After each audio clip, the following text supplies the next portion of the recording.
How's it going, everyone? So, today we're going to have a pretty advanced lesson. I'm making this video in response to another YouTuber, which I have a lot of respect for. They're very intelligent and they come to the table with some really great stuff. We've been talking about how the High Priestess could either be Eve or it could be Mary.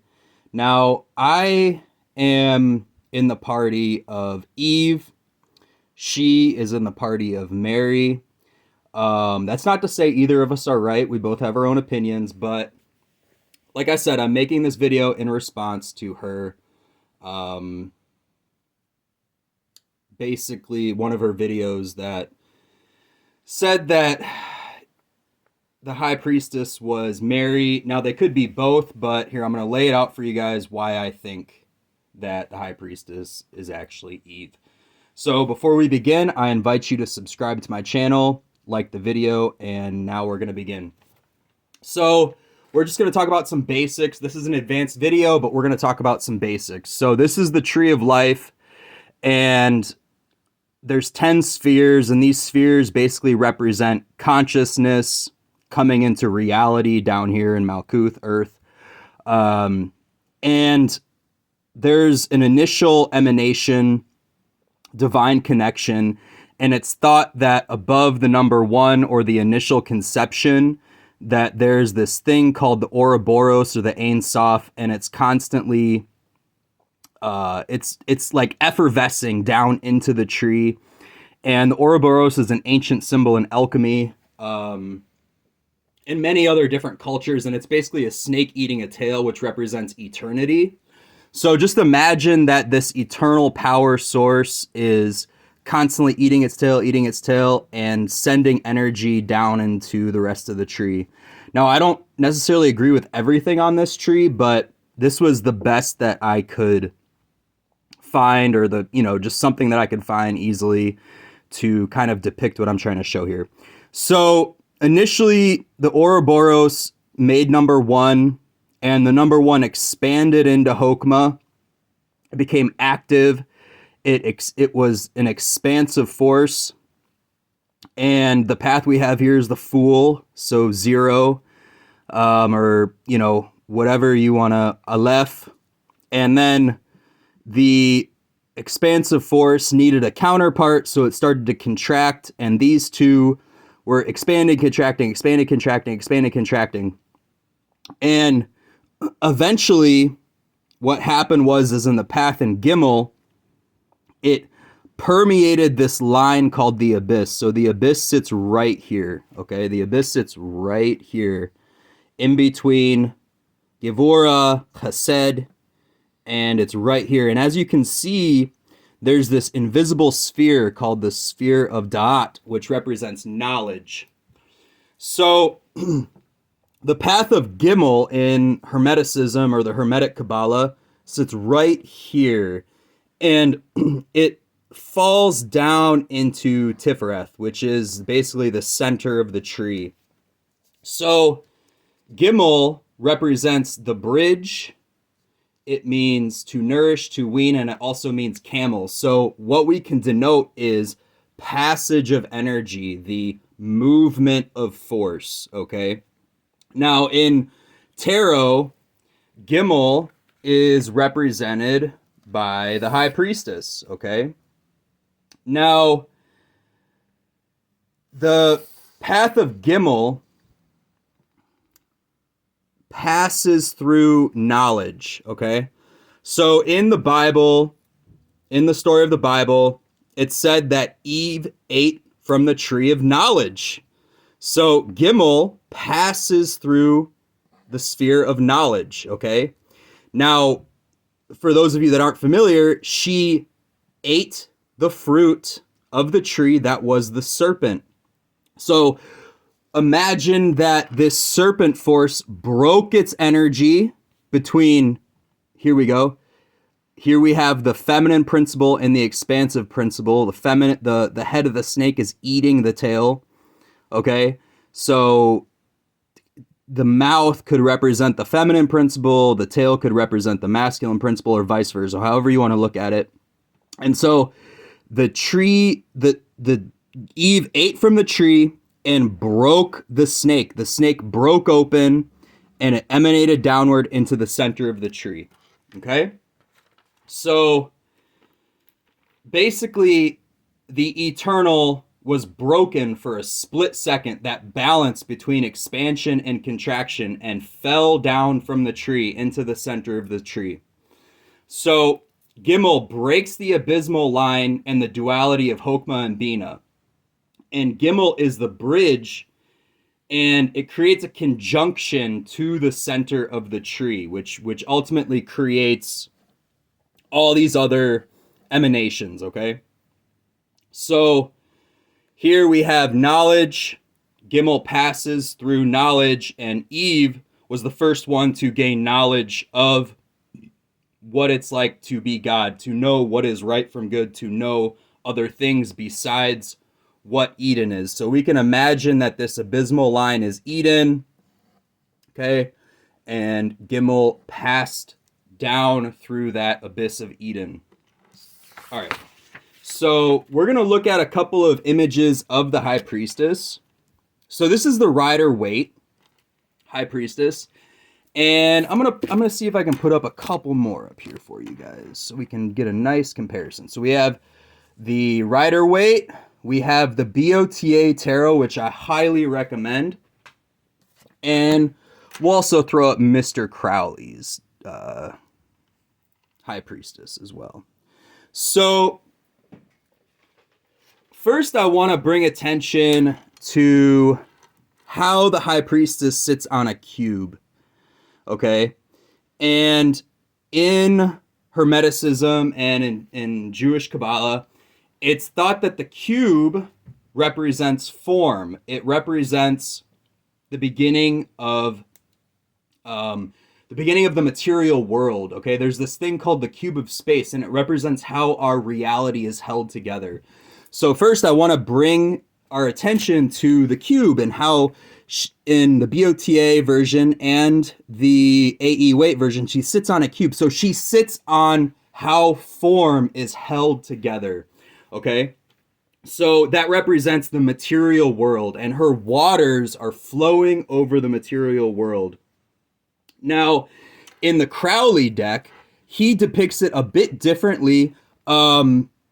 She is sitting on a cube, but she's also bending these lines that look like graphs. It looks like a graph. It's graphical imagery. It's how we can measure things in our material world, and she's bending them, okay? So there's another hint that she represents the conception of the material world. And if we look at it, the horn diadem is emanating down, kind of creating these cross lines and turning into the graph, okay? So what these occultists are trying to tell us is that from the High Priestess's descent from the abyss is the conception of the potential of the material world, okay? So I also want to point out another thing here, and I feel like what AE Waite kind of missed was that, and this is kind of getting back to my friend's video, you can see that there's no moon. There's a moon hidden here slightly, but in the BOTA version, the High Priestess does not have the moon in her picture. So we want to bring attention to that. Now, the Mother Mary is often relayed to being connected with the moon, and that's because the sun represents Jesus, and the moon represents Mary, the reflection of Jesus. But we actually have the moon in the Empress card of the BOTA deck. So it's right here, and she actually sits on the moon, which correlates to Mother Mary, okay?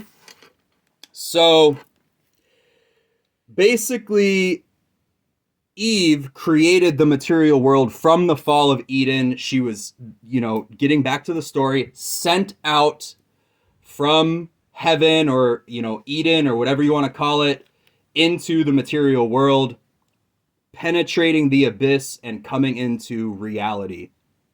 Okay. I also want to point out the waters here, the waters of consciousness.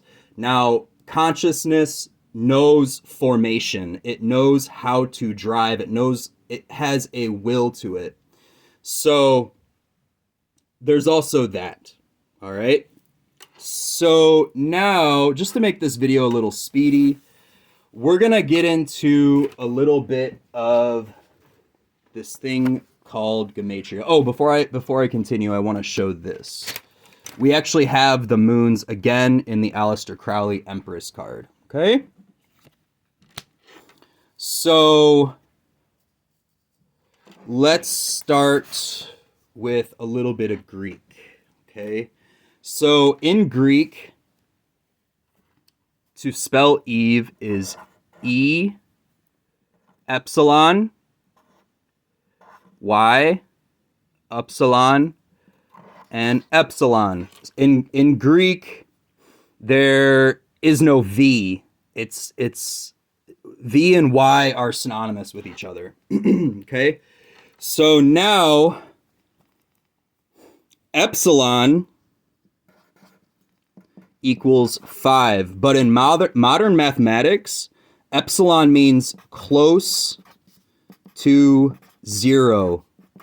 Okay, now going back to the tree, the path of Gimel is close to 0 because 0 is just beyond the number 1, Kether, that top point that we were looking at, okay?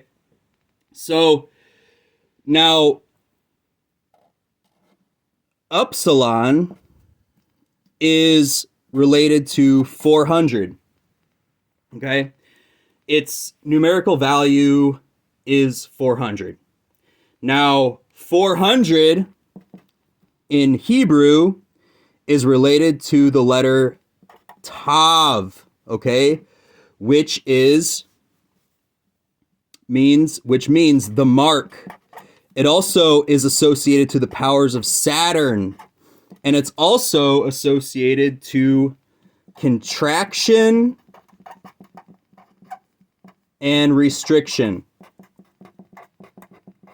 Okay, so getting back to what I'm trying to get at here is that Eve created the restriction of our reality by falling from Eden and creating what we know, what we want to know, the discovery of knowledge, okay?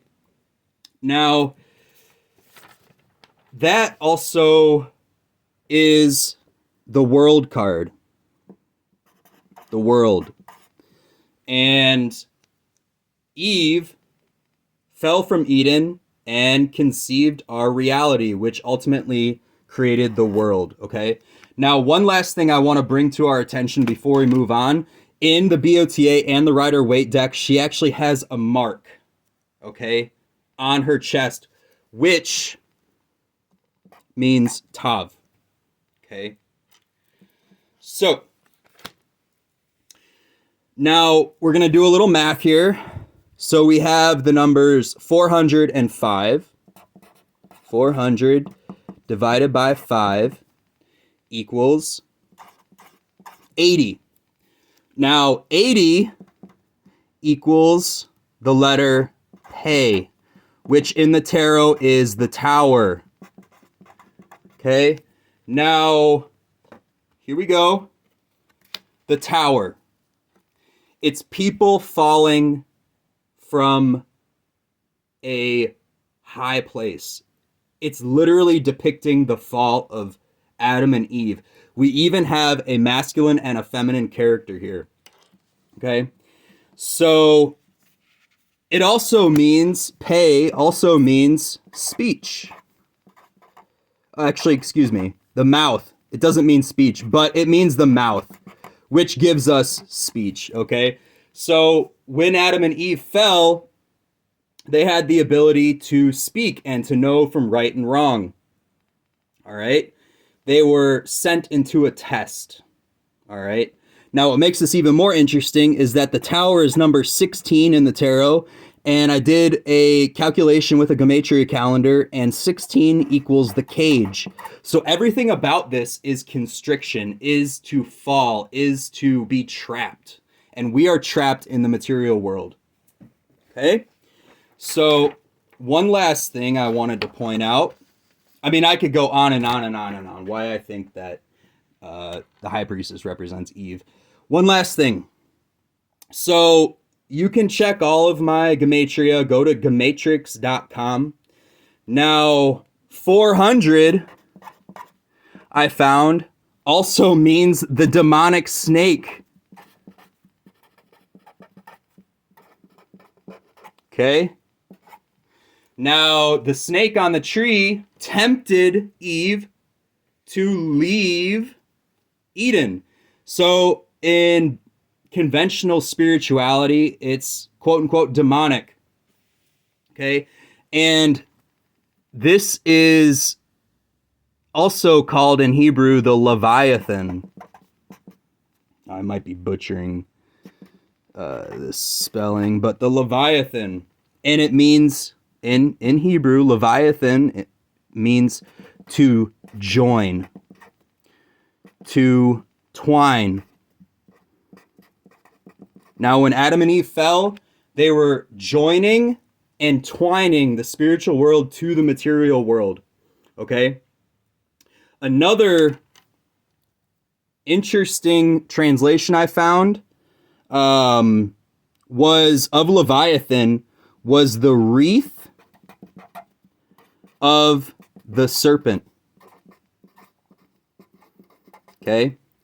Now, getting back to our Kabbalistic tree, we can see here that Gimel actually passes through the path of Teth. So it's intertwining the serpent. It is wreathing with the serpent, which represents basically spiritual power. So without going on and on, that's what I got for you guys. Thank you.